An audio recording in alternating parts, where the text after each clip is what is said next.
күчтүү жигиттер экен, анан оюн бизге берди, биз уттук эми. Билбейм, эми биздин өзүбүз финалга чыгабыз деп келгенбиз. Эми оюн таласында андайлар боло берет. Оюн таласында эле калат алар эми. Сыртка чыкпайт. Команданын капитаны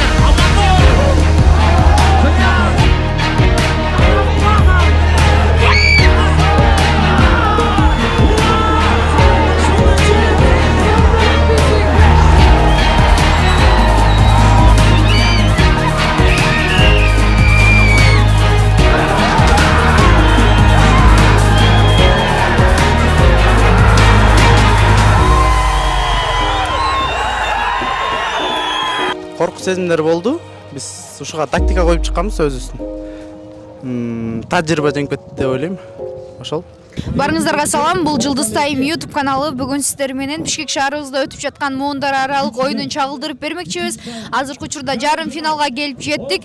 Бул финалда кимдер финалга чыгарын жана жеңишке жетерин биргеликте көрөбүз. 30 секунда убакыт калды.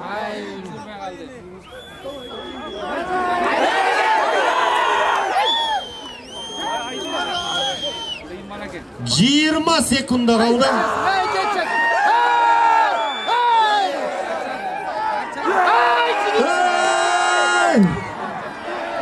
Allah'a tügün ayıya karaçı. Baytegin albette mınday uçurda önükteşlerinin jardamı gerek bolup durgandığın aytı ötölü. Saltı. Ay карагылачы кандай айыгышкан кыл чайнашкан беттеш. 4 камтоо боюнча Кыргызстандын лидеринен чексиздикти кошуп ал. 4 жумага болгону 500 сом. Максималдуу ылдамдыктагы чексиз интернет. Акысыз мессенджерлер менен социалдык тармактар. Wi-Fi'ды акысыз таратуу. Чексиз чалуулар. Жогорку сапаттагы 200дөн ашуун телеканал. Этно Медиа онлайн кинотеатрын акысыз көрүү. Мой О тиркемесинен же Остор дүкөндөрүнүн акысыз есим. Барына чексиз. Акыркы минута кетти. Акыркы минута жүрүп атат. Эсеп 2-0 92 командасы алгачкы 2 упайды атаандашынын тайгазанына салууга үлгүргөн. Эми жооптук салымды салып коюу аракетин көрүп аткан 2004-төр мына Байтегиндин такымына жармашып болуп карагылачы тайгазандан алыстата сүрөп бара жаткан 92-лер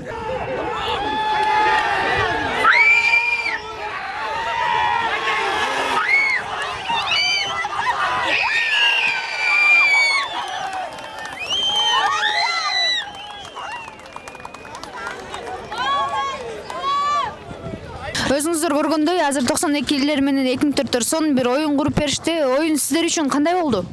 Оюн биз үчүн эң мыкты оюн болду. Мындай оюн группадан ойноп, мындай оюндар группадан ойноп чыкканбыз, бирок группадан финалга чейинки оюн болду десем жаңышпайм го дейм. Ошол. Анан негизи бул 92-де мен деген мыкты оюнчулар бар экен. Негизи оюнга чыгаардын алдында кандай коркуу сезимдери болду сиздерде? Коркуу сезимдери болду. Биз ушуга тактика коюп чыкканбыз өзүбүздүн. Тажрыйба жеңип кетти деп ойлойм. Ошол. Анан негизи байкашыбызча Исхак Бекболот уулу экөөңүздөр аябай сонун бир оюн көргөзүп бердиңиздер. Өзүңүздүн көз карашыңыз боюнча бүгүнкү оюнда кандай оюн көргөздүм деп ойлойсуз? 2004-төрдүн бир үмүтүн актай алдым деп ойлойсузбу? Билбейм, эми биздин өзүбүз финалга чыгабыз деп келгенбиз. Жакшы дайындалып келгенбиз негизичи. Ошол. Эми оюнубузду колдон келишинче кылдык.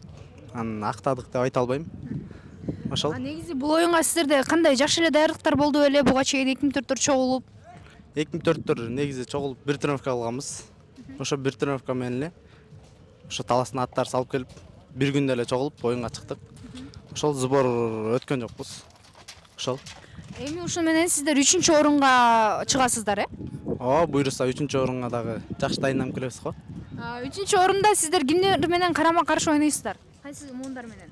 87-жылкы ойкилер менен азыр 98-жылкы ойкилер ойнойт. Кимизи утулса, ошол менен ойнойбуз, буйруса. Анан негизи 98 менен деле 87 бир мыкты командалар да. Сиздер үчүн бир 3-орунду алыш дагы бир кыйындыкка туруп калбайбы? Кыйындыкка турат. Анткени жөн команда полфиналга, финалга чыкпайт.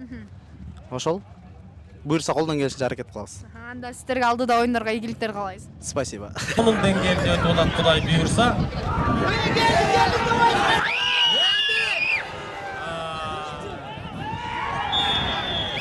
Salın! 3. minuta! Salı 3-1.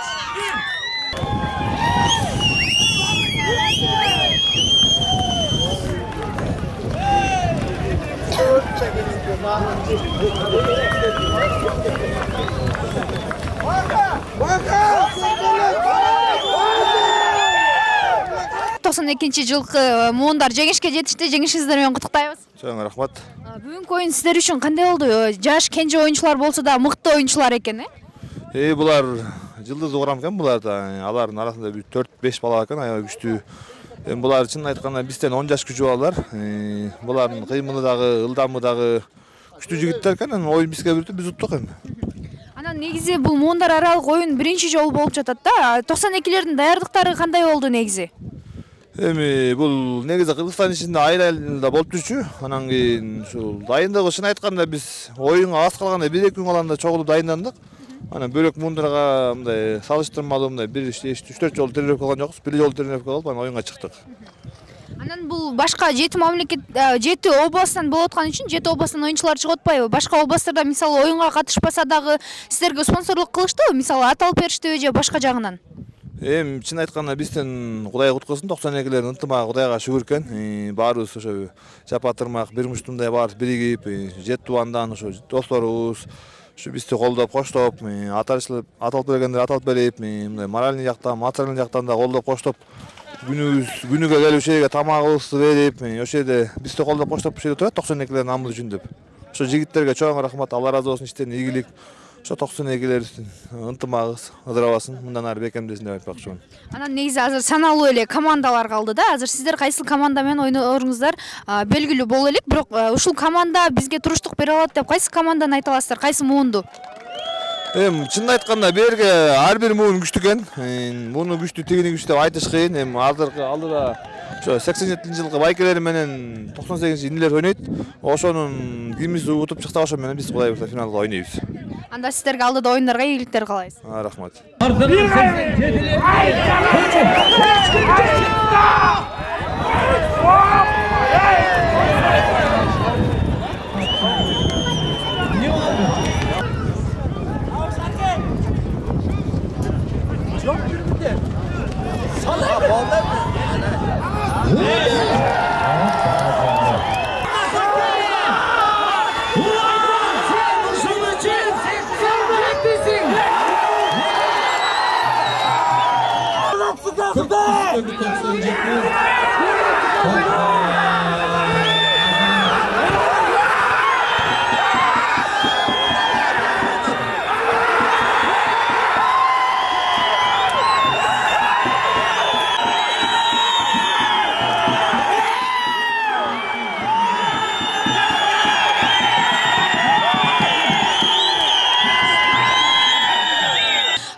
Көрөрмандарга оюн куруп беришти. Бүгүнкү жеңишиңиздер менен куттуктайбыз.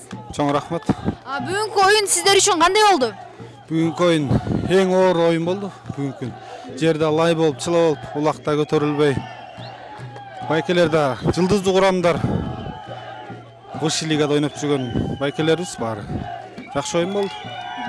Анан буга чейинки сиз кайсы бир командада ойноп жүрчүңүз беле же мындай бир чоң оюнга чыгып аткан биринчи жолу? Өзүм негизи Мурас командасына ойночумуз Сыкөл. Ошон жекеме-жекеде чабуулда. Анан бул командалык оюнда ойногон менен бул муундар аралык оюнда өзгөчөлүктөрү бар бекен сиз үчүн? Өзгөчөлүктөр командада даярат минесиң барып. Бияктан азыр өзүбүз аттап келип, өзүбүз неме кылып келдик мияка. 98-жылкы 7 дубан биригип, ушу ынтымакка келип. Ошонун немесин аркасы менен келип калдык бияка. Анан биз ушу оюн таласында байкасак, бир 87-лер менен бир аз келишпестиктер болот да окшойт, оюн учурунда бир ызычуулар болуп калат да окшойт. Оюн таласында андайлар боло берет. Оюн таласында эле калат, алар сыртка чыкпайт. Эми сиздер эртең 92-жылкы муундар менен ойнойсуздар. Кандай ойлоп атасыздар? Эртең 92-жылкы байкелер менен жакшы оюн болот, Кудайым буйрса. Бөөдө кырсыгы жок. Ал жакта деген мыкты оюнчулар бар, 92-лерде чындай. Сиздерде бир коркуу сезими деген жокпу? Эми ар бир командадан коркуп чыгабыз негизи. Баары эле ушакты утабыз деп даярданып келишкен ошо. Анан кийин сиздердин байкашуусуча ушул колдоочуларыңыздардагы күйөрмандарыңыздар да өзгөчө экен, Бүгүн ушул муундар аралыкта эң эле көп күйөрмандары келген сизде 98-жылкы муундар болуп атат окшойт, 98-жылкы муундарына аякта турат. Баары 98-де. Күйөрмандарга кандай сөз айтып кетесиз? Ыраазычылыгыңызды билдиресизби?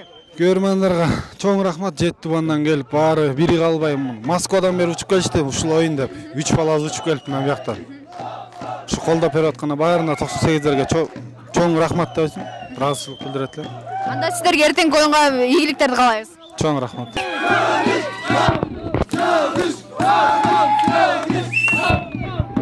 Өзүңүздөр көп болгондой эле артыбызда 98-жылкы муундардын бир күйөрмандары өзгөчө экен, жана ошондой эле бул жаныбызда турган мырза атайын Россиядан учуп келген экен ушул оюн үчүн, Ооба, биз ушул оюн башталганда айтканбыз, жигиттерибиз полфиналга чыкса Россиядан келип ушул жерде колдоп турабыз деп.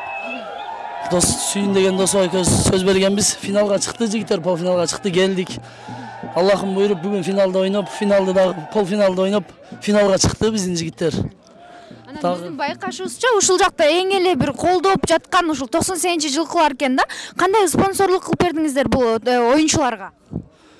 Спонсорлук кылганда эми бул ошо оюнчуларга Чет областан биригип, эч ким карап турган жок. Бардыгы бир жакадан баш, бир жеңден кол кылып, Чет областын тең 98-лери биригип, финансы жагынан болушунча жардам кылдык. Азыр эми ушул жерде чогулуп, поддержкада турабыз. 98-лер кайнап тургула деп урааныбыз бар. Кайнап атат жигиттер, Кудай буйрса. Иншалла эртең финалда дагы утат деген үмүттөбүз. Анан ушул бир командалык оюн менен бул муундар аралык оюн өзгөчө болот экен да. Сиздерге бул муундар аралык оюн жактыбы? Мындай ынтымагыңыздарды мурункудан дагы бекемдеп, Негизи биз эми командалар аралык оюнда көкбөрүгө көп деле кызыкпайбыз. Командалар аралык оюнда көрүп коюшубуз мүмкүн, ата келип коштоп колдобойбуз. Муундар аралык оюн албетте биздин ынтымагыбызды чыңады десек болот. Бири-бирибиз менен тааныбагандарды тааныштырды десек болот. Эми биздин 98-лердин арасында командалык оюнда республикасы деңгээлде ойноп жүргөн балдар бар, көчмөндөр оюнуна барып ойноп жүргөн, Казакстанга, башка мамлекеттерге барып ойноп жүргөн балдар бар. Негизи алар менен биз учурашкан деле эмеспиз. Ушул муундар аралык оюнда Аллахым буйруп келип, алар менен учурашып, колдон келген жардамыбызды көрсөтүп, жигиттер ойноп атышат, азамат. Сиздердин ушинтип бир колдоп турганыңыздар эле менин оюмча бир оюнчуларга аябай дем күч берсе керек. Анда кийинки эртеңки оюнга буйрса сиздерге ийгилик каалайбыз. Рахмат сиздерге дагы чоң. Жигиттерге ийгилик. Урматтуу Жылдыз Тайм YouTube каналыбыздын катталуучулары, бүгүн 98-жылкы муундар жана ошондой эле 92-жылкы муундар эртеңки финалга чыгышты. Эртеңки финалды сиздерге толук түрдө чагылдырып бергенге аракет кылабыз. Биздин Жылдыз Тайм YouTube каналыбызга катталып алыңыздар. Бүгүн сиздердин кызматыңыздарда мен Айша Байсакова болдум.